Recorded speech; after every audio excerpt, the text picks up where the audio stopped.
नमस्ते एवरीवन। तो इस वीडियो में हम बात करेंगे कंसंट्रेशन टर्म्स के बारे में। जैसे कि हमें पता है कंसंट्रेशन क्या होता है, जनरली हम लैब में यूज करते हैं dilute solution, right, and concentrated solution. So dilute जिसमें हम बात कर रहे हैं HCl के बारे में, तो जिसमें HCl कम है एंड वाटर ज्यादा है उसको हम क्या कहेंगे, डाइल्यूट। एंड कंसेंट्रेटेड सॉल्यूशन क्या होगा HCl का, जिसमें HCl की अमाउंट ज्यादा है एंड वाटर कम है।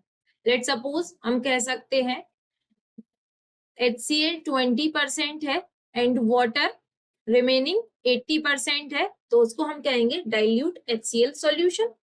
सिमिलरली यदि हम बात करें कंसेंट्रेटेड HCl सॉल्यूशन की, तो इसको हम ऑपोजिट कर दें, 80% HCl है एंड 20% वाटर, राइट, करेक्ट। जैसे भी हम घर पे भी यूज करते हैं कि यदि हम शक्कर और पानी को मिलाएं तो जो सॉल्यूशन बनता है, यदि उसमें शक्कर की मात्रा ज्यादा है तो वो क्या होगा, कंसंट्रेटेड सॉल्यूशन होगा शक्कर का, राइट, शुगर सिरप हम कह सकते हैं। एंड यदि उसमें हम उसकी शक्कर की मात्रा कम रखें तो वो क्या होगा, डाइल्यूट सॉल्यूशन होगा, राइट। तो बेसिक जो हमारी जर्नल टर्म्स है उसमें इसको हम कहते हैं कंसंट्रेट एंड डाइल्यूट सॉल्यूशन। अब यदि हम बात करें कि जो कंसंट्रेशन टर्म्स है तो वो क्या होती है, सो कंसंट्रेशन टर्म्स को हम यूज करते हैं डिफरेंट डिफरेंट किसी भी सॉल्यूशन में सॉल्यूट का अमाउंट कितना है,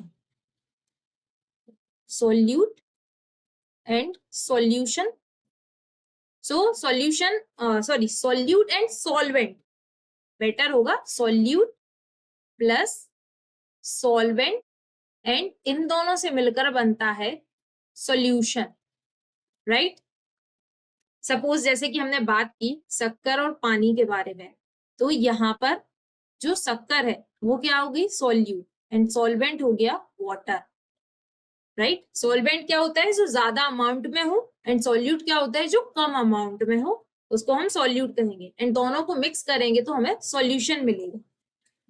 सो अब यदि हम बात करें कि जो कंसंट्रेशन टर्म्स हैं तो वो क्या है, वो डिफरेंट वेज है, अलग अलग तरीके हैं किसी भी जो सॉल्यूशन है और जो सॉल्वेंट है उसमें कितना सॉल्यूट है उसको मीजर करने के लिए डिफरेंट जो तरीके हम केमिस्ट्री में यूज करते हैं उनको हम कहते हैं कंसंट्रेशन टर्म्स। और इन शॉर्ट हम ये कह सकते हैं कि जो कंसंट्रेशन टर्म्स है वो हमें बताती है कि कितना सब्सटेंस किसी भी सॉल्यूशन में डिसॉल्व है, राइट। वो हमें बताती है how much substance is dissolve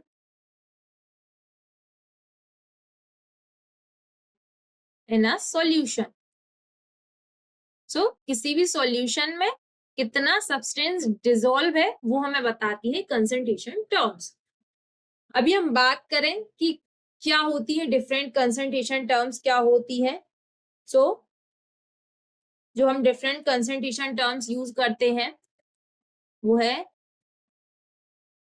molarity, इसको हम रिप्रेजेंट करते हैं कैपिटल M से।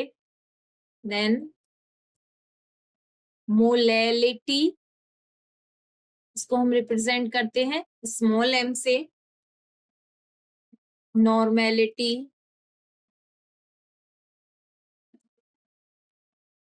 And then mole fraction,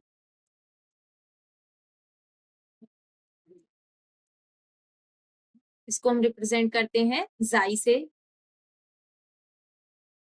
then mass percent,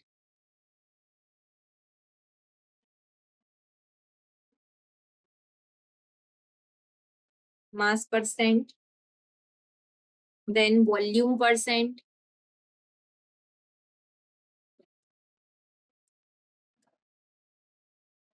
also ppb parts per billion and ppm parts per million, and formality,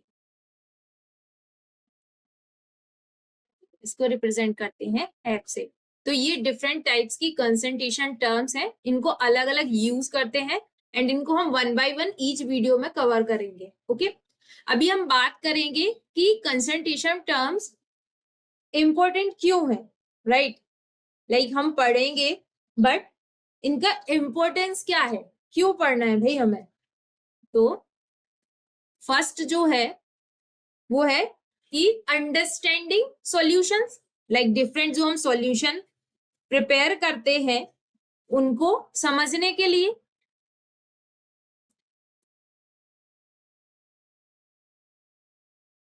जरूरी है हमें कंसंट्रेशन टर्म्स के बारे में जानना,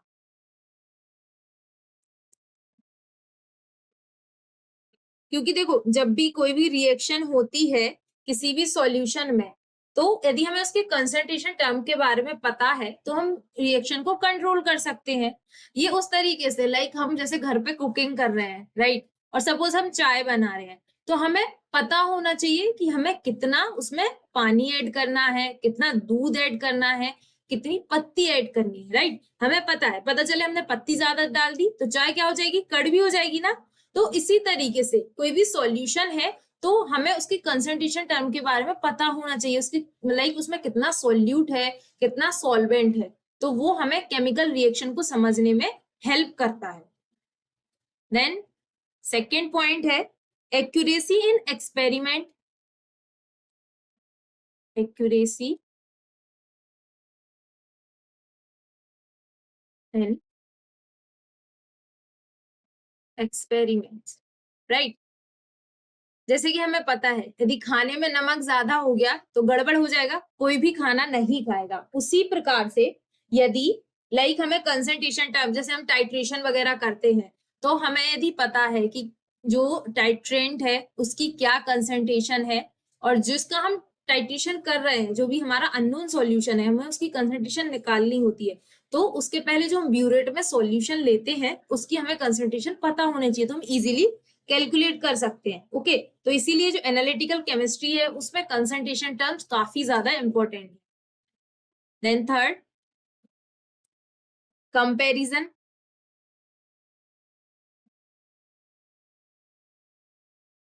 जो कंसंट्रेशन टर्म्स है जो डिफरेंट है वो हमें यूजफुल होती है डिफरेंट कंडीशन में कंपैरिजन के लिए। सपोज टेम्परेचर चेंज हो रहा है, लाइक टेम्परेचर डिपेंडेंट है कोई भी सॉल्यूशन या इंडिपेंडेंट है, तो उसमें भी कंसंट्रेशन टर्म्स हमारी बहुत ज्यादा हेल्पफुल होती हैं। दैट्स वाई इसीलिए इनको पढ़ना काफी जरूरी है। Then fourth point, obviously for exam, right? Exam में काफी सारे न्यूमेरिकल आते हैं, molarity, molarity based and mole fraction, so इसीलिए इनको पढ़ना एग्जाम पॉइंट ऑफ व्यू से भी काफी ज्यादा जरूरी है, राइट? अब हम बात करेंगे, ये तो हो गया कि क्यों पढ़ना है, अब हम बात करेंगे कि केमिस्ट्री में इनका क्या एप्लीकेशन है, राइट? हम इनको कैसे एप्लीकेबल कर पाएंगे। So application of concentration terms in chemistry. So सबसे पहले जो लेबोरेटरी वर्क है उसमें कंसंट्रेशन टर्म्स बहुत ज्यादा जरूरी है, जैसे कि मैं ऑलरेडी एक्सप्लेन कर चुकी हूँ कि टाइट्रेशन के लिए, है ना, रिएजेंट प्रिपरेशन कर रहे हैं तो कंसंट्रेशन टर्म्स की काफी ज्यादा इंपॉर्टेंस है।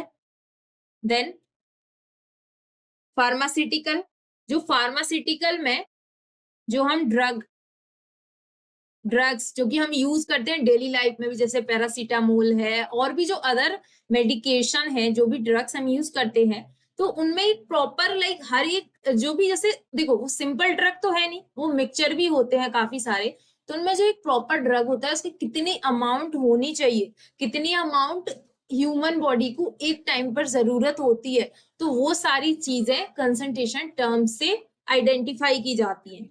Then for environmental purpose,